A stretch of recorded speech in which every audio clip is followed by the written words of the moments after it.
Hello, this is Shuddhoshil and today we are going to cover the first chapter of class 11 and very important chapter, not first chapter actually, the cell unit of life. तो ये एक बहुत ही important chapter है class 11 का और ये पूरा ही NCERT based है और मैं आप लोगों को पूरा आज एनसीईआरटी बेस्ड ही टॉपिक्स आज सेलेक्ट करके मैं पढ़वाने वाला हूँ. ठीक है, चलिए शुरू करते हैं. तो cell the unit of life.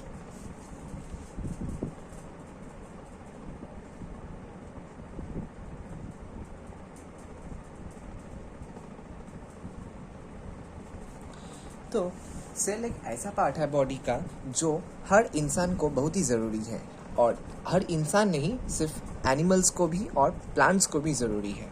तो पहले हम लोग जानेंगे कि व्हाट इज़ अ सेल. अच्छा, सेल के लिए दो पॉइंट्स बहुत ही जानकारी है और ये पॉइंट्स है independent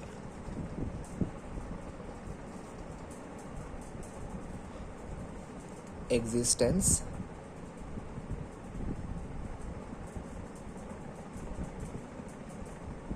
and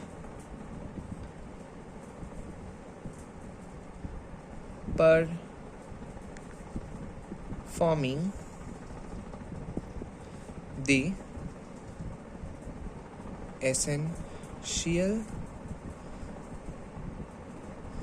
function of life. अच्छा, ये तो पॉइंट्स एक्सप्लेन करता है कि इंडिपेंडेंस एग्जिस्टेंस मीन्स आज़ादी के साथ एग्जिस्ट करना. सेल को आज़ादी के साथ एग्जिस्ट करना बहुत ही ज़रूरी है और हर इंसान को भी और एक प्लांट को भी और एक एनिमल को भी. अच्छा, सेकंड पॉइंट बता रहा है कि performing the essential functions of life. जो हम लोग का लाइफ में एसेंशियल फंक्शंस है उन लोग को भी परफॉर्म करना बहुत ही इंपॉर्टेंट है. ठीक है, नेक्स्ट बताते हैं कि हु डिस्कवर्ड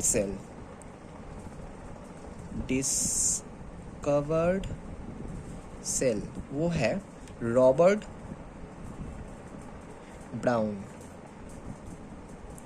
अच्छा, ये है डिस्कवरी. ठीक है, अगर आपको कोई क्वेश्चन करे कि हु डिस्क्राइब सेल तो उसका आंसर होगा Anton van लेवेनहुक.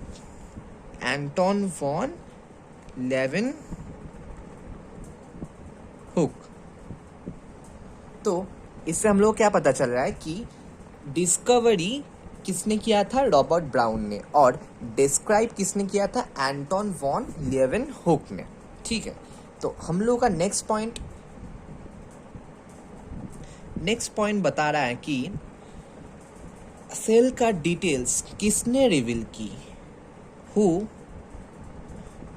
Revealed the details of cell. उसका आंसर होगा इलेक्ट्रॉन माइक्रोस्कोप. इलेक्ट्रॉन माइक्रोस्कोपी क्यों उसका डिटेल रिवील किया? उसका कॉन्सेप्ट है कि अगर माइक्रोस्कोप से हम लोग कोई सेल को नहीं देखते तो उसका डिटेल्स हम लोग को कैसे पता चलेगा? अगर हम लोग एक आरबीसी को लेते हैं, एक ड्रॉप आरबीसी को हम लोग माइक्रोस्कोप के नीचे रखते हैं, उसके बाद उसको हम लोग माइक्रोस्कोप से देखते हैं तो उसका अंदर में क्या इम्प्योरिटीज़ है, क्या प्योरिटीज़ है, कितना सेल है, क्या है, तो हम लोग को पता चलेगा माइक्रोस्कोप से ही. तो इसीलिए जो सेल का भी डिटेल्स है वही माइक्रोस्कोप का डिस्कवरी के बाद माइक्रोस्कोप से पता चला. यही है इसका कॉन्सेप्ट.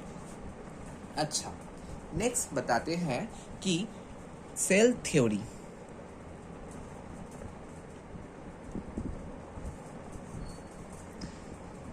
सेल थ्योरी में Matthias Schleiden, a German botanist, ठीक है, कितना साल में examined a large number of plants and observed that all plants are composed of different kinds of cell which form the tissue of a plant. अच्छा, अगर आपको कोई पूछे जे टिश्यू ऑफ प्लांट्स किसने डिस्कवर किया? Tissue of plants. किसने discover किया? तो आपको एक चीज मालूम रखना है, साइंटिस्ट का नेम की किया था SHLEI स्लेडेन। तो ये एक जर्मन बोटैनिस्ट है, जर्मन बोटैनिस्ट। तो आपको यही रिलेट करना पड़ेगा, प्लांट्स और बोटैनिस्ट। बोटैनी मतलब प्लांट, और टिश्यू ऑफ प्लांट किसने किया था? स्लेडेन ने। और स्लेडेन क्या था? जर्मन बोटैनिस्ट था। इससे आप इसको रिलेट कर पाओगे। अच्छा, नेक्स्ट पॉइंट कि ये कितना साल पे हुआ था? ये हुआ था 1838 में। 1838 में ये हुआ था। अच्छा, नेक्स्ट आ रहा है कि who discover the animal cells and reported a cell has a outer membrane today know as plasma membrane. अच्छा, तो एनिमल का बात जब आता है तो animal cell and plasma membrane. तो इसका बाद जब आ रहा है तो हम लोगों को एक नाम याद रखना है, वो है स्वान। स्वान कितना साल पे किया था? 1839 पे। 1839 पे स्वान ने क्या किया था? सेल मेम्ब्रेन और एनिमल सेल को डिस्कवर किया था। अच्छा, ये से स्वान है एक ब्रिटिश जूलॉजिस्ट।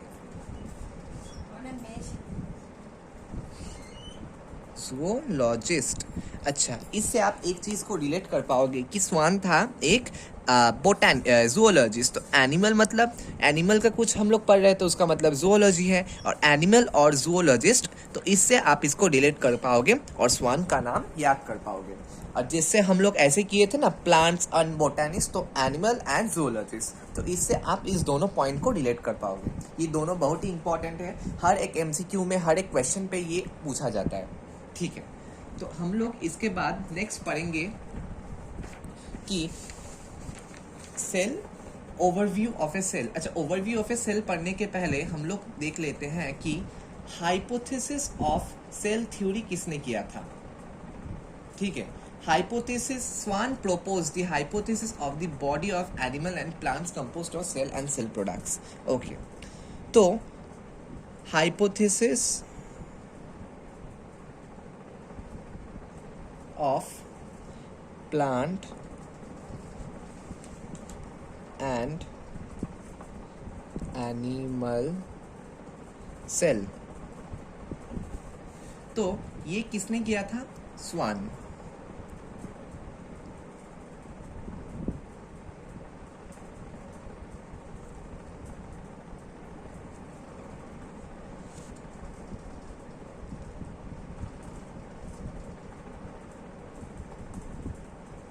ठीक है, तो इसके बाद नेक्स्ट पॉइंट आ रहा है कि the theory did not explain as how new cells were formed. Rudolf Virchow 1855 a first explain cell dividing in new cell. अच्छा, अब अगर आपको ये क्वेश्चन आए तो एक नया क्वेश्चन है कि हु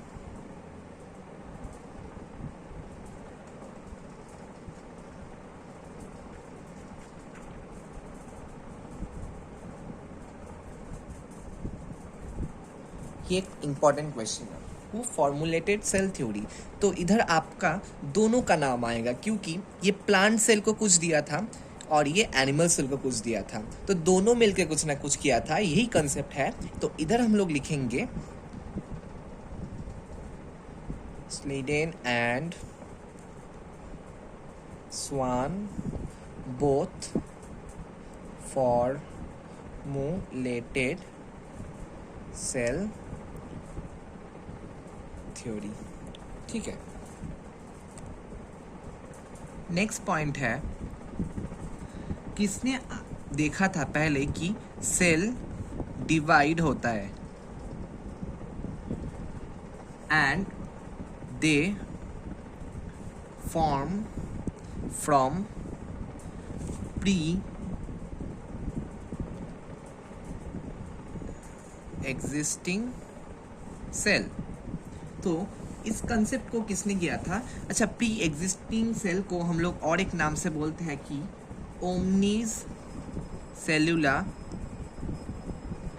एंड ई सेल्यूला। तो ये चीज किसने किया था? ये किया था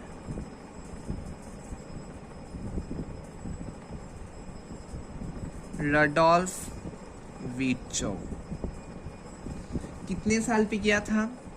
1855। Cell division and cell are form from pre existing cell. इसका मतलब है कि सेल डिवाइड भी करता है और सेल जो फॉर्म हुआ है वो लास्ट प्री एग्जिस्टिंग, मतलब जो लास्ट में सेल था उससे फॉर्म हुआ है। अच्छा, नेक्स्ट कंसेप्ट है कि सेल थ्योरी किस चीज से जाना जा सकता है कि ये परफेक्टली सेल है, ये सेल थ्योरी है। सेल थ्योरी, उसमें 2 पॉइंट्स है। पहला point, all living organisms are composed of cells and cell products। यही बता रहा है कि all living organisms are composed of cell and cell products. इसका मतलब है कि हर लिविंग ऑर्गेनिज्म जो लिविंग है, मतलब जो ऑक्सीजन ले रहा है, कार्बन डाइऑक्साइड छोड़ रहा है, या कार्बन डाइऑक्साइड ले रहा है, ऑक्सीजन छोड़ रहा है।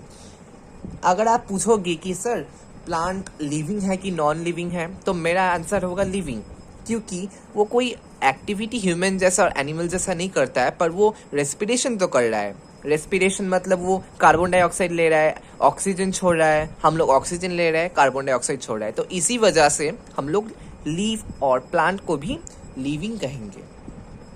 इसीलिए प्लांट के अंदर भी सेल रहता है। अच्छा, नेक्स्ट पॉइंट है all cell arise from pre existing cell. All cell arise from pre-existing cell। ये कंसेप्ट का मतलब है कि हर सेल, मतलब लास्ट जो सेल है उससे ही अराइज होगा। सेल डिवीजन नहीं होगा तो वो अराइज कैसे करेगा नया सेल? तो यही कंसेप्ट है इसका। अच्छा, नेक्स्ट हम लोग पढ़ने वाले हैं अभी overview of an cell.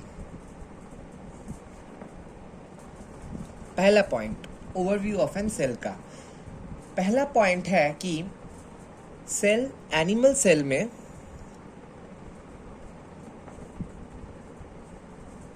No cell wall, plant cell have cell wall. Next point, outer membrane,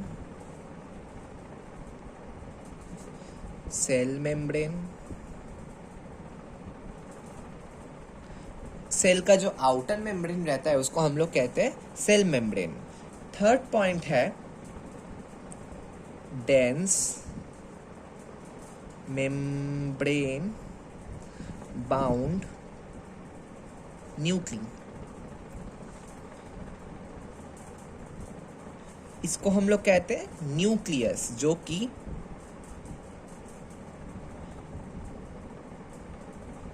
सेल का बहुत ही एक इंपॉर्टेंट पार्ट है। तो इसको हम लोग और एक नाम से भी जानते हैं, वो है प्रोकैरियोटिक।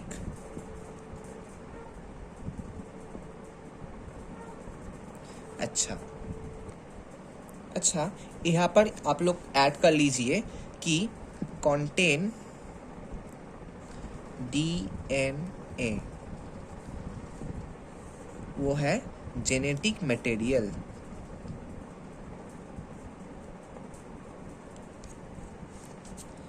अच्छा, अभी हम लोग फोर्थ पॉइंट के बारे में पढ़ने वाले हैं, वो भी एक इम्पॉर्टेंट पॉइंट है कि both prokaryotic and eukaryotic contain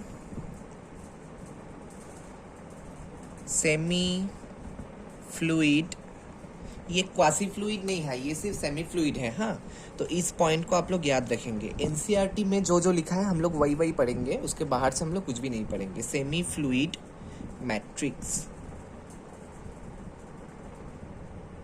इसको कहा जाता है साइटोप्लाज्म। ये सेल का एक बहुत ही इंपॉर्टेंट पार्ट है, इसके बारे में डिटेल्स में हम लोग बाद में पढ़ेंगे। अच्छा, फिफ्थ पॉइंट होगा हम लोगों का, यहाँ पर एक एक्सेप्शन है फिफ्थ पॉइंट में कि राइबोसोम्स वे नॉन मेम्ब्रेन बाउंड है।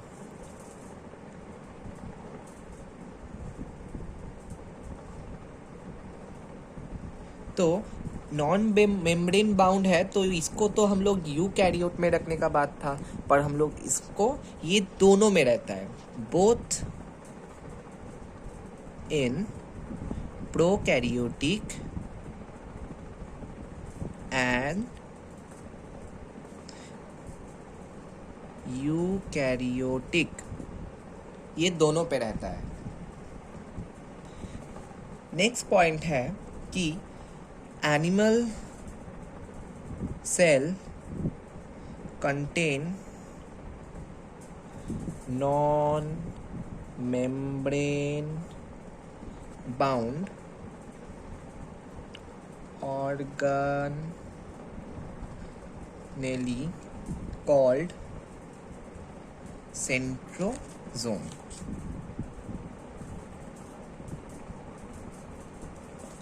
इसका काम है cell division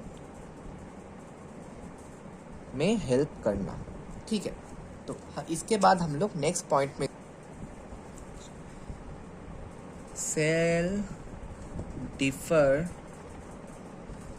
in shape, size and activity. Cell differ in shape, size and activity, इसका मतलब है कि डिफरेंस एक सेल से और एक सेल का जो डिफरेंस है उसको हम लोग डिफर कहते हैं। और ये किस में डिफरेंस रहता है, कैसे मालूम चलेगा कि ये डिफरेंट है? कि मान लीजिए हम लोगों के पास है एक मेसोफिल सेल, तो ये रहा मेसोफिल सेल।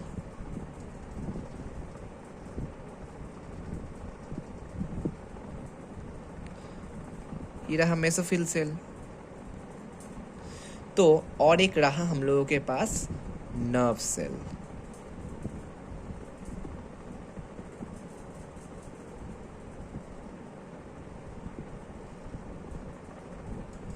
तो ये एक दूसरा सेल है और ये एक दूसरा सेल है, दोनों का डिफरेंस है।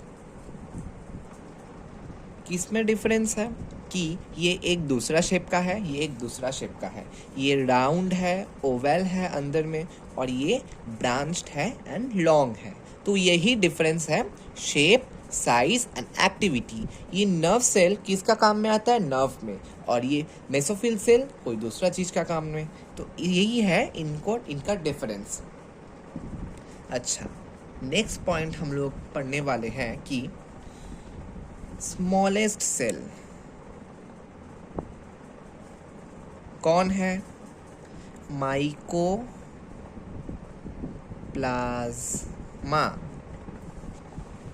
इसका साइज है 0.3 न्यूमीटर। स्मॉलेस्ट सेल किसको जाना जाता है? माइकोप्लाज्मा। अच्छा, नेक्स्ट पॉइंट हम लोग पढ़ने वाले हैं कि लार्जेस्ट सेल कौन सा है। अच्छा, the largest cell single isolated, single है और आइसोलेटेड है, तो वो कौन है? Ostrich egg. नेक्स्ट पॉइंट है कि जो शेप है सेल का उसके बारे में हम लोग पढ़ने वाले हैं। तो हम लोग क्या काम करते हैं कि ऐसे नहीं पढ़ के हम लोग कुछ डायग्राम ड्रॉ कर लेते हैं, उसके बाद हम लोग पढ़ते हैं तो हम लोग को और भी आसानी हो जाएगी। अच्छा, सेल शेप्स।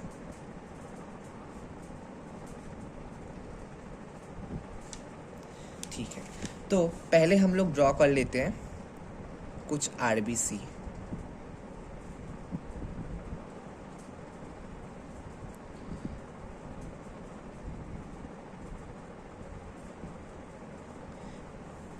अब हम लोग ड्रॉ करेंगे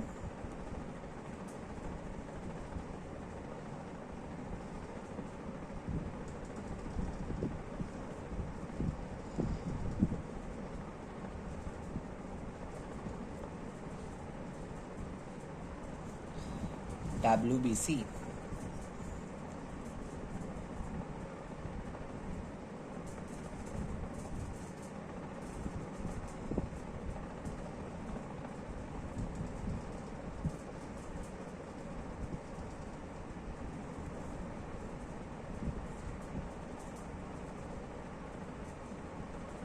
उसके बाद हम लोग ड्रॉ किए हैं columnar epithelial cells.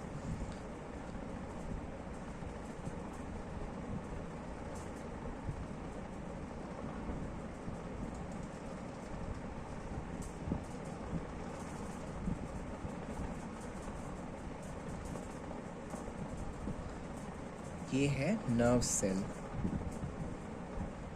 Nerve cell कैसे होता है? Long and branched.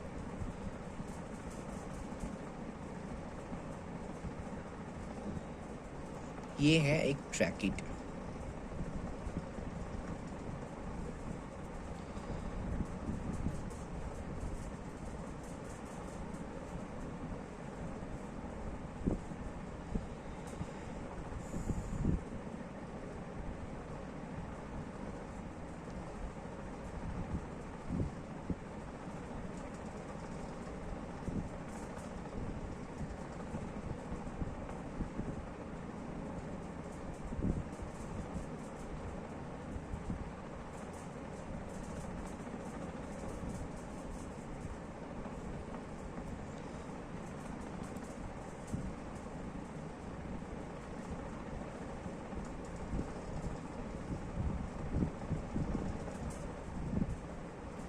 ये है बेसोफिल सेल्स। ये है 4 सेल। तो इसका नाम है RBC, रेड ब्लड सेल्स। इसका शेप कैसा है? Round and biconcave. देखिए इस पिक्चर को, इससे आपको मालूम चलेगा कि ये बायोकॉनकेव है। नेक्स्ट है WBC। White blood cell. इसका शेप कैसा है? एमीबाइड।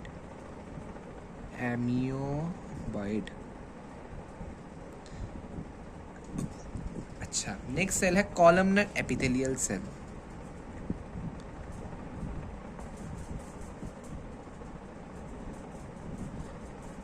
Epithelial, columnar epithelial. इसका शेप कैसा है? Long and narrow. Long and narrow. अच्छा, नेक्स्ट है नर्व सेल। ये कैसा है? Long and branched.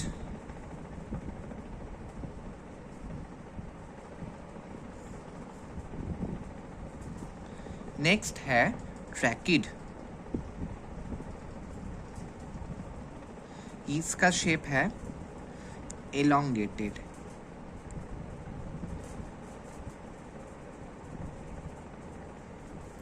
नेक्स्ट है मेसोफिल सेल्स।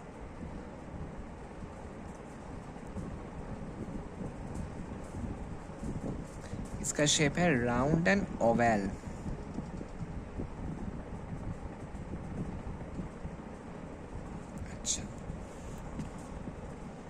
नेक्स्ट हम लोग पढ़ने वाले हैं प्रोकैरियोटिक सेल के बारे में।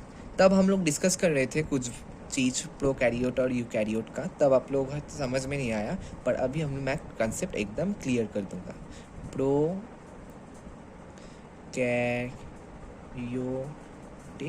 सेल।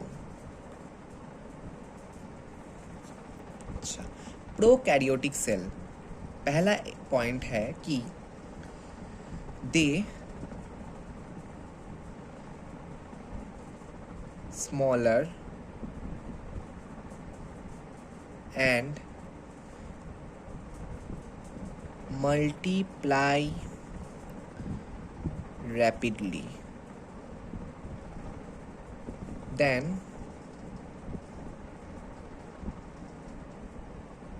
इस सेंटेंस का मतलब है कि ये सेल स्मॉल भी है, उसके बाद ये मल्टीप्लाई बहुत ज़्यादा जल्दी करता है, मतलब रैपिडली।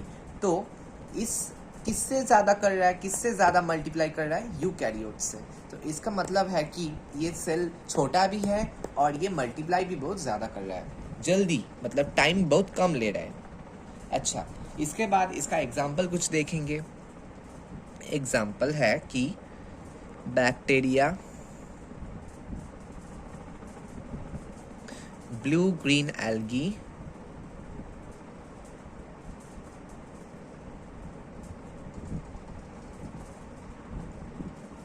माइकोप्लाज्मा,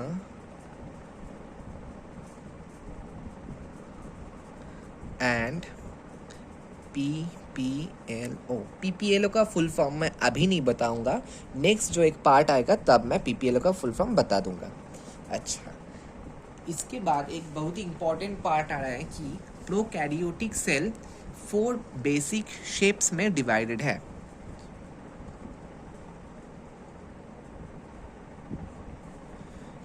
पहला शेप बैसिलस,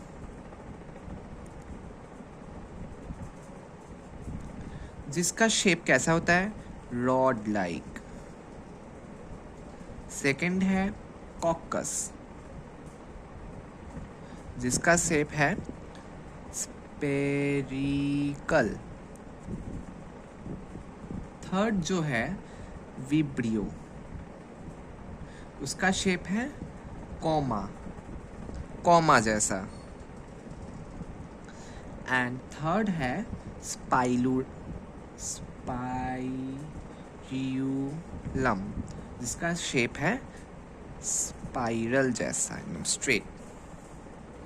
ये है चारों shapes of prokaryotic cell. Prokaryotic cell 4 shapes में डिवाइडेड है: bacillus, coccus, vibrio and spirillum. Bacillus जो है वो रॉड जैसा है, एकदम रॉड की तरह, रॉड तो आपको मालूम होगा। कॉकस है स्पेरिकल, स्पेयर शेप जैसा, जैसे हम लोग का अर्थ है, अर्थ का जो शेप है वैसा। थर्ड जो है विब्रियो का शेप है ऐसा, कॉमा जैसा, ऐसा शेप है विब्रियो का। स्पाइरोलम स्पाइरल जैसा है।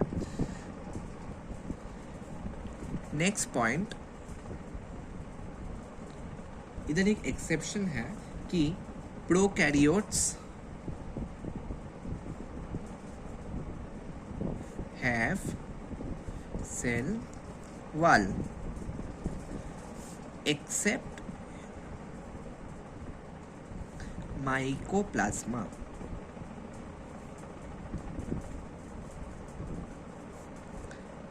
जो एक्सेप्शन है वो है माइकोप्लाज्मा। अच्छा, there is no well defined nucleus. There is no well defined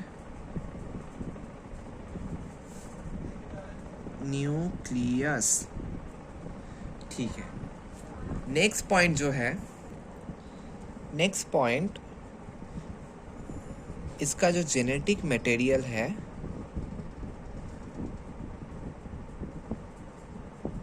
वो है बेसिकली नेकेड। ठीक है।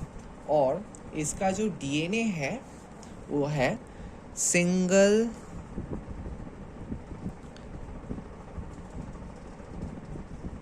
क्रोमोसोम सर्क्यूलर डीएनए, उसका जो डीएनए है सिंगल क्रोमोसोम सर्क्यूलर डीएनए है। अच्छा, इसका नेक्स्ट पॉइंट है the smaller DNA are called plasmids. तो प्लाज्मिड्स किसको कहा जाता है? Smaller version of DNA, smaller version of DNA को हम कहते हैं प्लाज्मिड्स। अच्छा, the plasmids DNA converts certain unique phenotypic characters of such bacteria। Plasmids क्या करता है? उसमें अंदर फेनोटाइपिक कैरेक्टर है, फेनोटाइपिक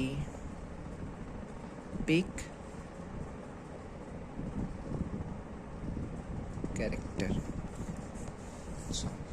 नेक्स्ट पॉइंट है कि nuclear membrane is found in eukaryotes. अच्छा, न्यूक्लियर मेम्ब्रेन कहाँ पाया जाता है?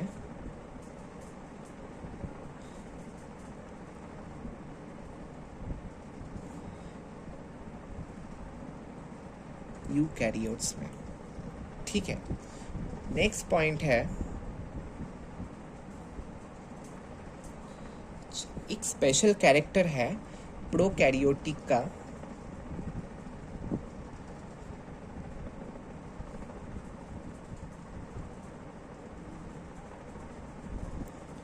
ऑफ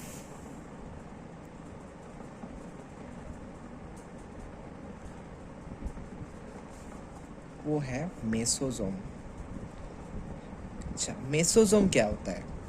मेसोजोम होता है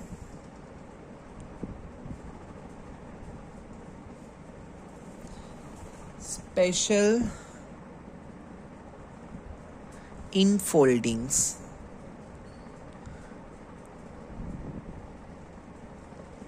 special infoldings of cell membrane.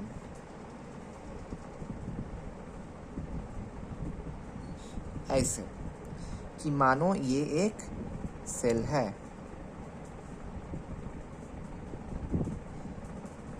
तो ऐसा होता है।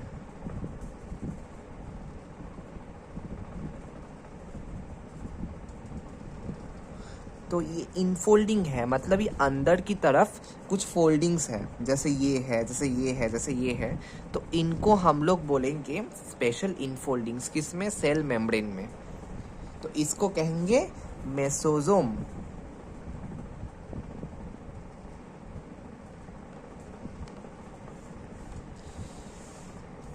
नेक्स्ट पॉइंट, आज के लिए इतना ही। इसके बाद एक नेक्स्ट पार्ट आएगा, उसके अंदर आपको जो और भी है उसके अंदर आपको वो सब दिख जाएगा और उसका नोट्स भी आप लोगों को मिल जाएगा। और आप प्लीज़, आप चाहते हैं तो इस नोट्स को आप ले लीजिए, कॉपी कर लीजिए जल्दी से अपने कॉपी में, कि नेक्स्ट नोट्स मैं आपको ऐसे ही दिखाऊंगा। इस वीडियो के लिए देखने के लिए बहुत बहुत शुक्रिया। आशा करता हूँ आपको मेरा जो कॉन्सेप्ट है मैं इधर क्लियर किया हूँ, आपको क्लियर है। अगर कोई डाउट होगा तो आप कमेंट बॉक्स में बोल सकते हैं, मैं उसको भी क्लियर कर सकता हूँ। आज के लिए गुड बाय, थैंक यू।